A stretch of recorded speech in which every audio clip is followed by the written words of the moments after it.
Então, retomando, né, no tema sobre aditivos, a gente vai falar um pouco sobre o que a gente chama de edulcorantes, tá? Esses edulcorantes, eles vão ser o que a gente chama também de adoçante. Então, vão ser substâncias que são naturais ou artificiais e têm esse poder de adoçar, tá? Como, por exemplo, o adoçante à base de estévia, né, ou à base de frutose, sorbitol, manitol, xilitol, todos eles estão dentro desses grupos dos edulcorantes. E os artificiais, né, que também podem ser extraídos, né, e fabricados e vão ter esse mesmo poder de adoçar, são a sacarina, o ciclamato, né, o aspartame, né, a sucralose, todos eles também têm esse poder de adoçar.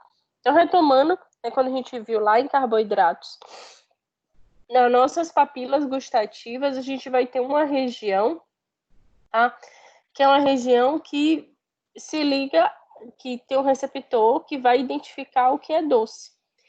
E quem consegue se encaixar nesses receptores justamente são os carboidratos, que tem aquela formulazinha, ciclização daqueles carboidratos. E todos esses componentes, né, esses edulcorantes, eles vão ter essas estruturas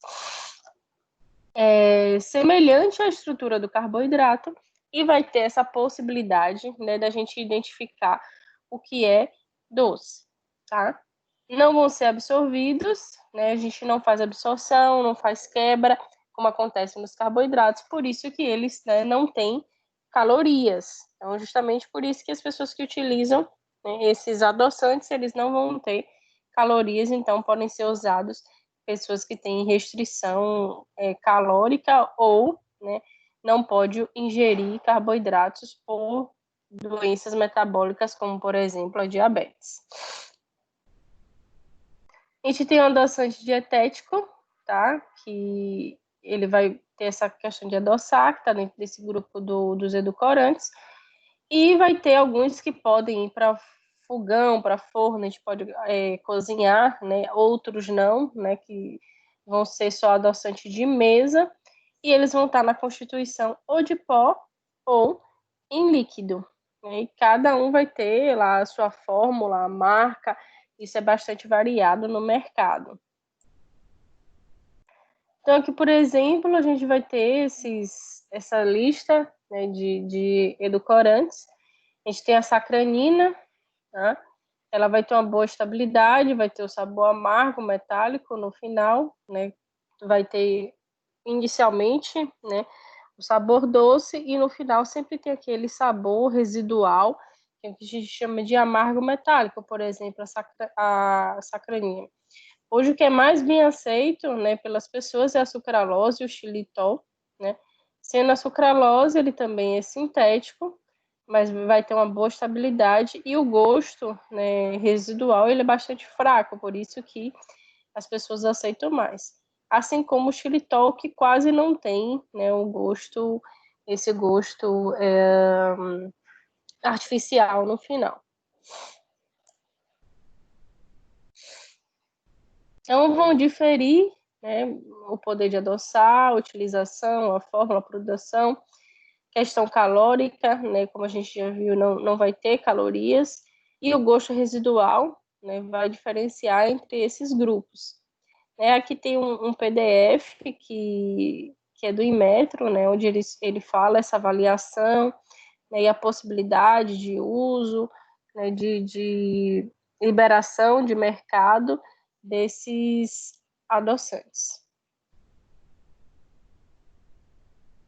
Então, um dos aditivos é o que a gente chama desses edulcorantes, que podem ser utilizados, mas a gente tem outros aditivos também, né, que podem ser utilizados na indústria de alimentos para poder melhorar, né, ou então para ter uma aceitação melhor de mercado desses componentes que podem ser utilizados. Então, praticamente, quando a gente fala de alimentos sintéticos, alimentos industrializados, na verdade, praticamente não vai ter nenhum alimento que não tenha um aditivo. né, que não tenha nada que seja adicionado, mesmo que não seja aqueles aditivos que a gente tem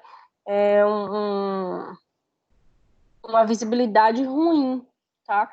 Mas, por exemplo, a gente pode adicionar vitaminas, como, por exemplo, a vitamina C no determinado alimento, não para poder melhorar a questão nutricional, mas muitas vezes para proteger o próprio alimento da deteriorização, aumentar o tempo de validade, o tempo, né, de vida de prateleira.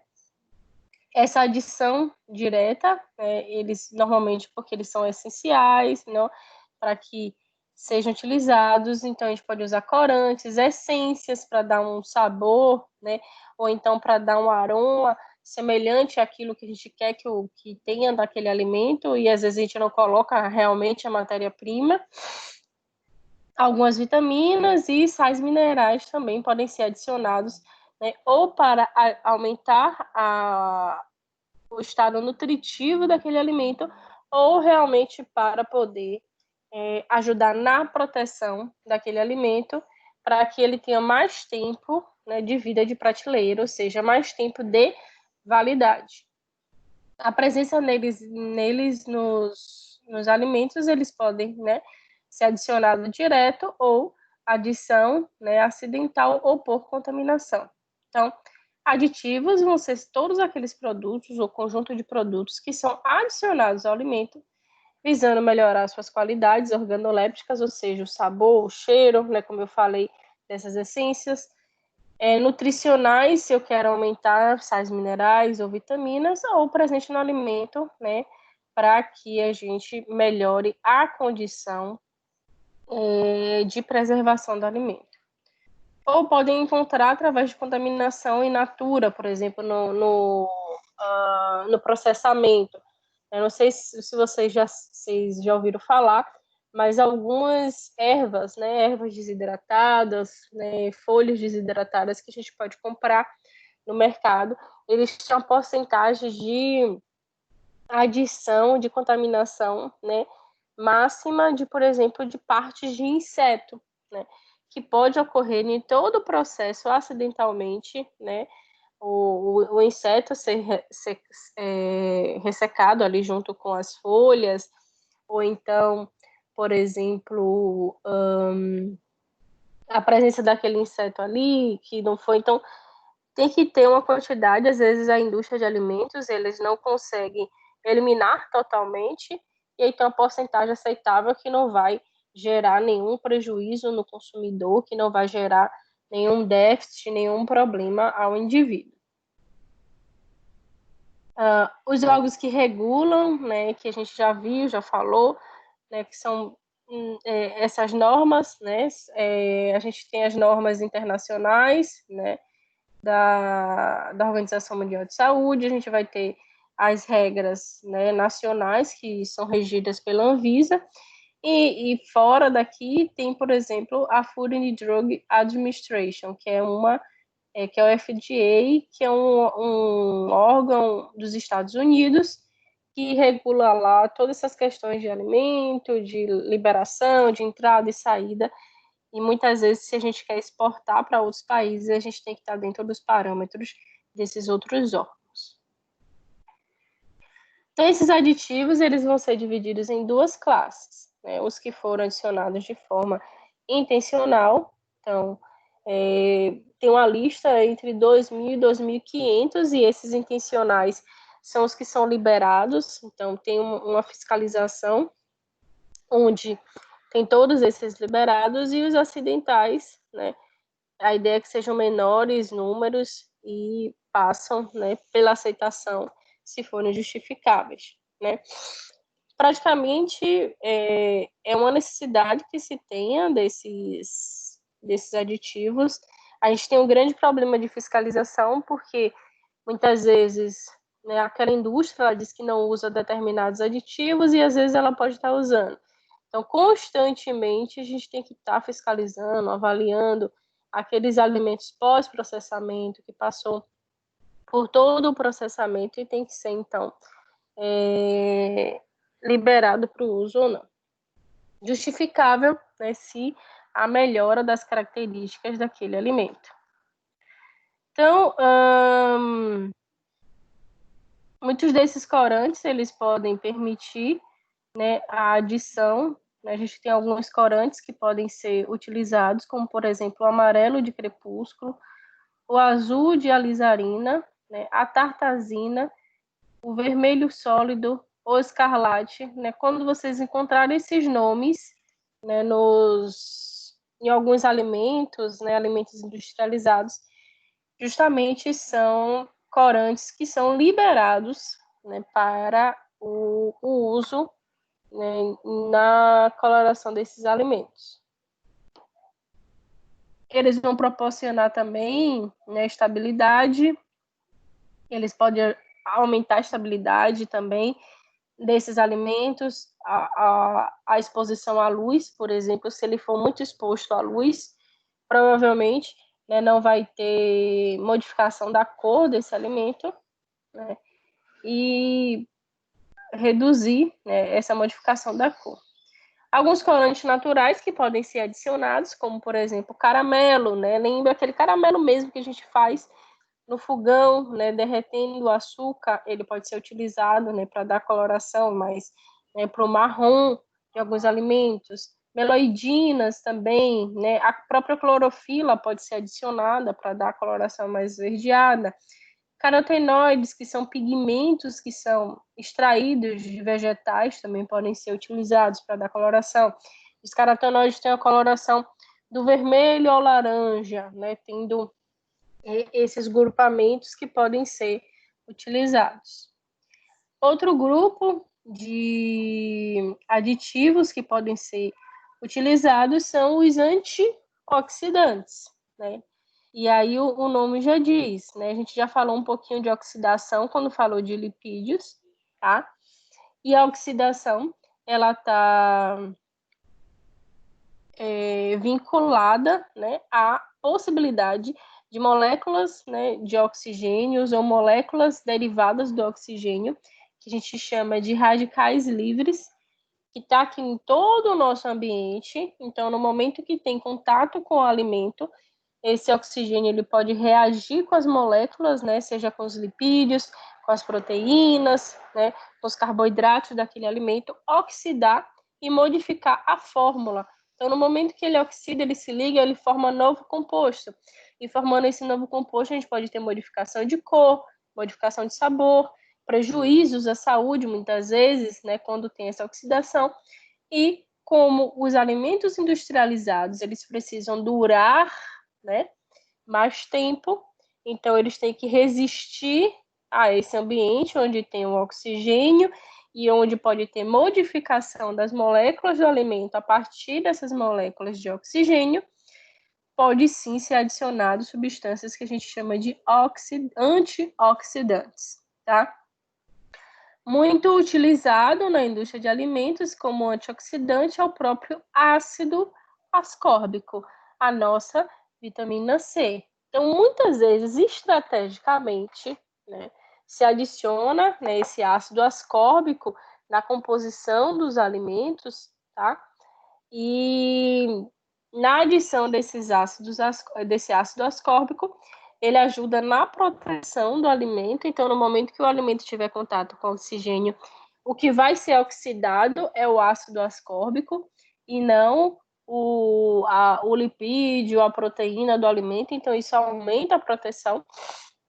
E, além disso, de ter essa adição desse ácido ascórbico vinculado à proteção do alimento, a gente também tem a possibilidade, né, de melhorar o estado nutricional daquele alimento ali, né, justamente porque o ácido ascórbico é um precursor da vitamina C, e aí o indivíduo, né, aumenta os níveis de vitamina C no momento que se alimenta.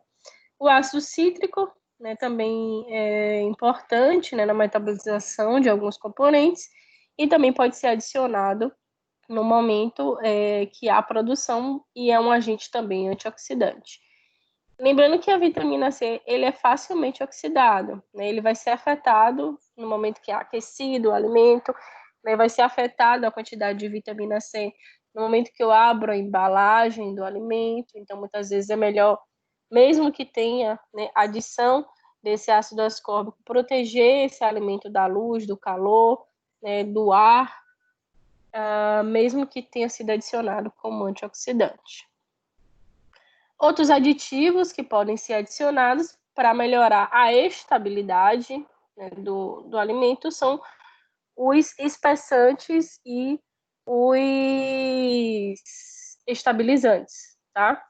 Esses espessantes são substâncias capazes de aumentar, né, a viscosidade, né, formar a emulsão de determinado alimento, né? Muitas vezes, uma sopa, ela está muito líquida, ou então ela vai ficar muito líquida, aquelas sopas em pó, por exemplo, que o indivíduo ele pode comprar. Então, essas sopas em pó normalmente vem adicionado, né, vocês podem, não sei se vocês têm contato, mas vocês podem ver, né, que vem adicionado, né, a característica dessas sopas prontas, né, que vem em pó, alguns estabilizantes, né, e espessantes, para no momento que o indivíduo for diluir em água, né, e claro, obviamente, colocando a concentração exata de água, ele vai ter essa possibilidade de ficar na constituição ideal. Como, por exemplo, a gente vai ter algumas gomas, né? Se vocês forem observar nesses produtos prontos, ele vai ter lá espessante goma guar, né? Que é um polímero, né? Que vai poder, né, gerar esse constituinte. Aqui tem, né? Tá vendo aqui na apresentação, né, a gente tem o H, o aginato, né, de propirolidglicol, né, guar, a xantana, né, todos esses, né, podem estar ali presente, né, quando vocês verem esses nomes, eles têm essa função de deixar, né, mais espesso, né, diminuir o líquido, ele ficar um pouquinho mais grosso, então aumentar mais a viscosidade dessas emulsões. Se vocês tiverem contato, né, tiverem em casa, vocês podem observar nessas sopinhas prontas, né, que vem em pó, né, ou então no supermercado. Não, agora ninguém está saindo muito, né, para ter contato com essas coisas, mas, né, um dia de curiosidade vocês podem observar que vai ter lá esses componentes e geralmente ele coloca lá espessante tal componente, e normalmente o que a gente vê no mercado são esses. Como estabilizante, né, que vai realmente, né, ajudar na estabilização dessas emulsões, então o espessante deixa mais viscoso, e esse estabilizante faz com que, no momento que ele se torna viscoso, ele se prolongue, né, por um tempo, essa viscosidade, porque muitas vezes pode acontecer isso, a gente produz, né, esse produto, deixa ele espesso, né, ou deixa ele, né, aerado ali, como, por exemplo, a clara em neve, né, para formar o chantilly, e muitas vezes é adicionado esses estabilizantes para que ele não volte ao estado líquido, né, para que ele fique ali estável. Alimentos que normalmente a gente vai ter bastante estabilizante, né, que vai estabilizar essas emulsões, essas suspensões, são os próprios sorvetes, né?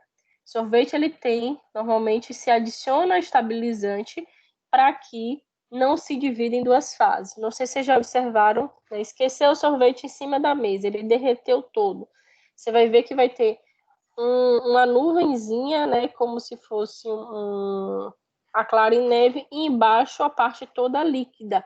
O que aconteceu? O que estabilizava ali, o que deixava todas aquelas moléculas ali do sorvete ligada, no momento que a gente descongelou, reduziu a temperatura, né, ideal para que aquilo ficasse estável, e esses, né, estabilizantes perderam a função.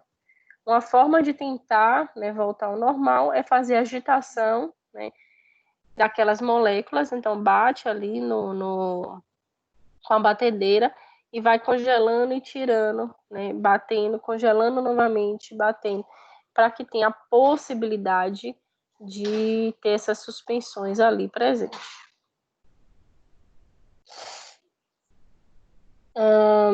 Outros aditivos a gente pode ter, né? Agentes de massa para poder fazer, né? Conferir o aumento de massas, volumes de alimentos, eles podem estar, né, sendo utilizados, né? Anti-espumante, né? Para prevenir a formação de espuma no momento da digitação. Normalmente alimentos que têm uma grande quantidade de proteína, né? Eles formam mais espuma, então pode se utilizar. Ou então antiumectante, né, que seria um componente para reduzir a possibilidade, a tendência daquele alimento de absorver partículas de água que estão, né, suspensas no ar, né, que estão suspensas ali da umidade. Então, diminuir essa possibilidade do alimento adquirir água, adquirir umidade, pode ser utilizado esses anti-umectantes. Outros, como eu já falei, né, alguns corantes vão intensificar a cor, dar a cor a um determinado alimento. Conservantes podem ser de forma geral, eles vão impedir, né, que o alimento seja alterado por micro-organismos, por enzimas, pode se adicionar, né, esses conservantes. Geleificantes, né, eles vão conferir a textura e formação de um gel. Estabilizantes, né, vão manter a dispersão, né, uniforme de duas ou mais substâncias, né, ali no alimento, fazendo com que elas duas, né, fiquem juntas, como eu falei aqui, né, desses estabilizantes. E aromatizantes, normalmente, como eu falei lá na aula de proteína, a gente pode ter aminoácidos que eu adiciono aroma a esses aminoácidos e eles vão dar, né, o aroma daquele determinado alimento no momento que você come, que ele toca lá, né, a região do palato, que é a parte de cima da sua boca, vai ficar próxima, né, à região retronasal e vai te dar a sensação que você está comendo aquele alimento, né, que realmente tem morango, mas na verdade ele tem um aroma de morango e dá a sensação para o seu cérebro que você está se alimentando com alguma coisa que tem realmente morango.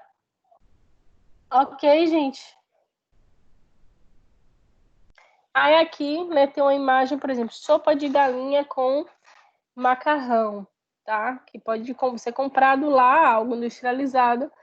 Aí a gente pode observar, né, aqui a lista de ingredientes, que é o que vem, né, em ordem de maior quantidade de macarrão, purê de batata, sal, açúcar, proteína hidrolisada, né, alho, soro de leite, farinha de trigo, ácido fólico, né, vai ter pedacinhos de cenoura. E aqui a gente vê no final, ó, antioxidantes, né, realçador de sabor, né, que é o glutamato monossódico, tudo isso é o que a gente chama de aditivo, né? Goma cássia, goma xantana, são aqueles dois, né, espessantes que eu falei. Corante natural de cúrcuma, olha aqui outro aditivo, né, que é corante natural, né, para deixar a cor mais amarelinha da sopa. Caramelo 4, né, que também é algo que pode ser adicionado para dar cor e também para conservação do alimento. E aqui, né, me digam aqui, aqui seria o que tem lá na lista de ingredientes das balas de goma. Aí eu quero que vocês me digam o que é que tem aqui de aditivos e qual é a classificação dos aditivos que tem nessas balas de goma.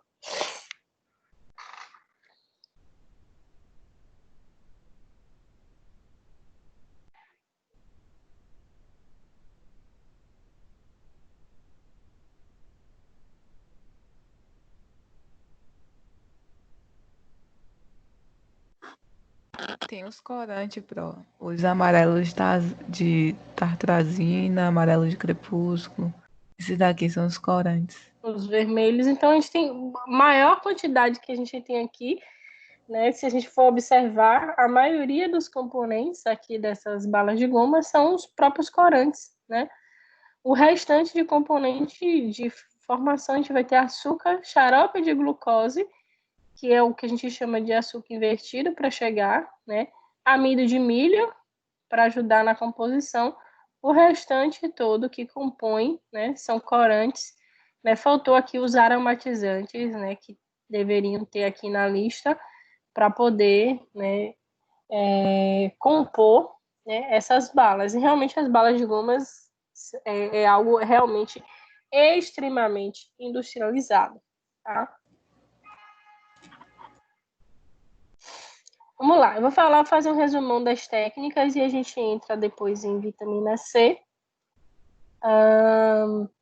para poder a gente finalizar os assuntos, tá? A gente tem alguns métodos convencionais, né, e os instrumentais. Aí lembra que a gente discutiu, e vocês viram lá na última aula, não na aula da semana passada, porque não teve, que foi feriado, né? Mas vocês podem ter observado, né, que a gente tem, dentro dessas técnicas, falando de avaliação, né, de umidade, de cinzas, lipídios, proteínas, carboidratos. Aí eu queria saber de vocês, né, quando a gente vai avaliar, né, lipídios, né, existe uma técnica que a gente faz para avaliação de lipídios, por exemplo. Vamos lá. A gente já viu isso nas aulas anteriores. Tem hidrólise ácida, hidrólise alcalina, tem. Uhum. Poxa, eu tava fazendo isso ontem. Tem extração com solvente a quente e extração com solvente, mistura de solvente. Que é. Isso. São todas as. Certinho, né? São todas as técnicas que são utilizadas para o lipídio, né? E aí a gente lembra, né, que na extração de solvente a quente, a gente vai ter aquele método Sortex, né? É um método que a gente consegue fazer lá no laboratório de bromatologia, né, onde a gente vai usar o éter e vai estar aquecendo esse éter, vaporizando, ele vai estar caindo, né, e avaliando ali, tá? Então, são técnicas, né, no geral, de lipídios. E proteínas, quais são as técnicas que são utilizadas?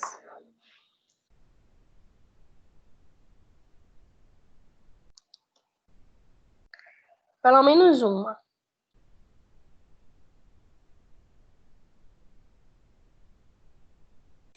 Tem o método de. Uma coisa lá que eu esqueci, é um nome muito difícil de falar, eu acho que eu Kyudo, não sei. né? Kyudo. É esse aí mesmo. É muito difícil falar isso. É esquisito o nome mesmo. Que seria, né, um método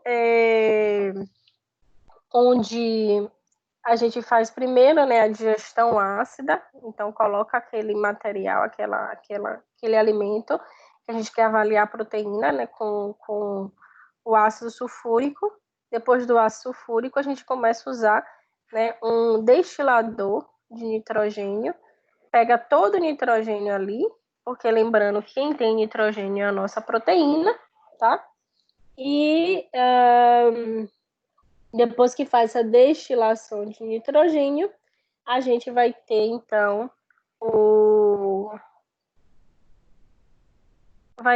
a extração dessa matéria nitrogenada e a gente quantifica, né, a partir da titulação com ácido sulfúrico, tá? Ácido sulfúrico não, ácido clorídrico, tá?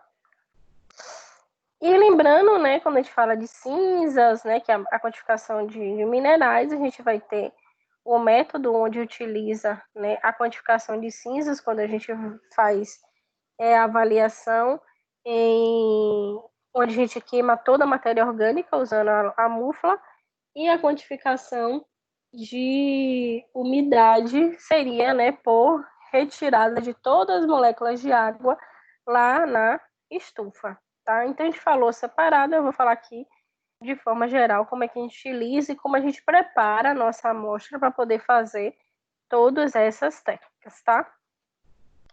A gente tem alguns métodos convencionais, né, que são, né, quando há necessidade de alguns equipamentos, né, sofisticados, né, muito mais rápido, só utiliza a vidraria. Então, alguns desses convencionais, como por exemplo, que eu falei, a umidade, né, só estufa, vidrarias, né, então não precisa de algo tão mais sofisticado, diferente de proteínas, né, que tem que ter o destilador de nitrogênio, que aí já leva, né, um tempo mais diferenciado em um aparelho mais sofisticado para ser utilizado.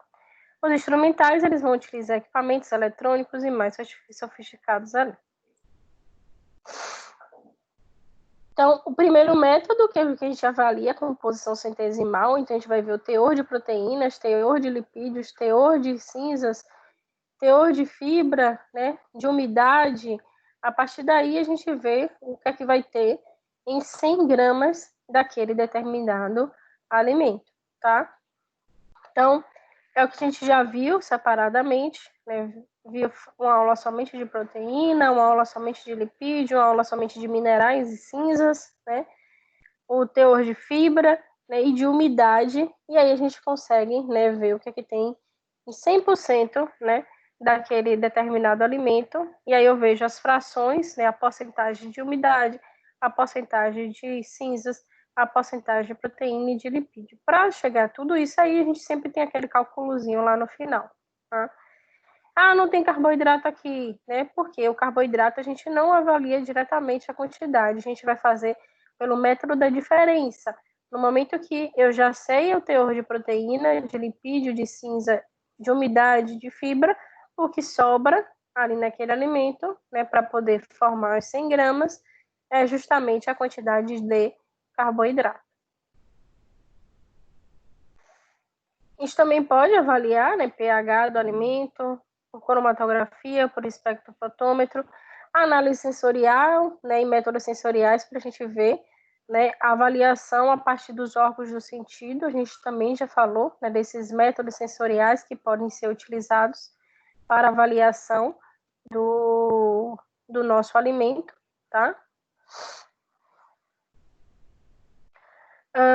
E é importante, né, toda etapa, né, o processo de coleta, de acondicionamento, né, de rotulagem no momento que a gente fez a coleta e de transporte para poder fazer essa análise. Então, é isso que a gente vai explorar mais nessa aula de hoje, porque os métodos a gente já explorou quando falou de cada componente do alimento. Então, alimentos secos ou em pó, granulares, eles devem ser reduzidos manualmente ou por equipamentos. A gente tem alguns equipamentos que fazem essa redução. Os alimentos líquidos devem ser bem misturados por agitação, né, e inversão, e repetir essa troca, né, de recipientes, né, ou então a gente pode misturar por exemplo, no próprio liquidificador. Então é um líquido que ele está bifásico, a gente mistura, bate, faz agitação, e aí eu vou ter todo o líquido homogêneo, e aí eu posso então, né, fazer a avaliação. Ou troca de recipiente, que é aquilo que a gente faz, né, colocando em um copo, em outro, a gente pode fazer também essa avaliação e evitar perdas fazendo essa forma manual. Os semissólidos, né, e os sólidos, a gente pode, né, ralar, né, fazendo uso desses raladores. Em seguida, fazer a técnica de quarteamento, que é o que eu vou falar mais lá para frente. Os alimentos que realmente são úmidos devem ser picados, moídos e misturados, né? A gente pode também bater, né, aquele alimento também para ficar homogêneo. Os pastosos e os semi-viscosos, né, assim como os líquidos, eles devem ser picados e batidos no liquidificador e retirado, né, quando está homogêneo, uma alíquota para ser analisado, ou seja, uma porcentagem para ser analisada. Alimentos com emulsões, né, eles devem ser aquecidos, agitados, homogeneizados, e frutas devem ser cortadas em partes homogêneas, batidas em liquidificador, então avaliadas. Se as frutas forem muito pequenas, né, pode ser utilizado todo o conteúdo para poder avaliar. Então, a gente vai ter esse método manual, que é o método do quarteamento. A gente vai falar sobre esse método, e a gente também tem o método Rifle e Bonner para poder fazer a redução e preparo de alíquotas. Nesse método do quarteamento, a gente vai fazer um montinho daquele determinado alimento, e eu vou fazer como se fosse nessa divisão em 4 quadrantes. Então, é como se eu dividisse aqui esse alimento em 4 quadrantes, aqui e aqui. Então, aqui vai ser A, B, C e D. Fazendo essa divisão, eu vou escolher 2 lados opostos. Então, se eu for escolher, eu vou escolher somente o A e o D. Fiz essa separação do A e do D, o B e o C eu jogo, né, fora e faço um novo montinho só com o que eu separei no A e no D. Depois, novamente, o que sobrou do A e do D, eu faço um novo, né, montinho, homogenizo, e agora eu vou pegar dos lados opostos, diferente dos anteriores. Se eu peguei o superior esquerdo, né, eu vou pegar, e o inferior direito, agora eu vou pegar o superior direito e o inferior, né, esquerdo ali, fazendo, então, essas reduções. Então, como se eu dividisse em 4 quadrantes, pego os dois lados opostos primeiro, depois o que peguei, faço um novo montinho e pego os outros dois lados opostos e faço a minha redução da minha amostra, tá? Ok?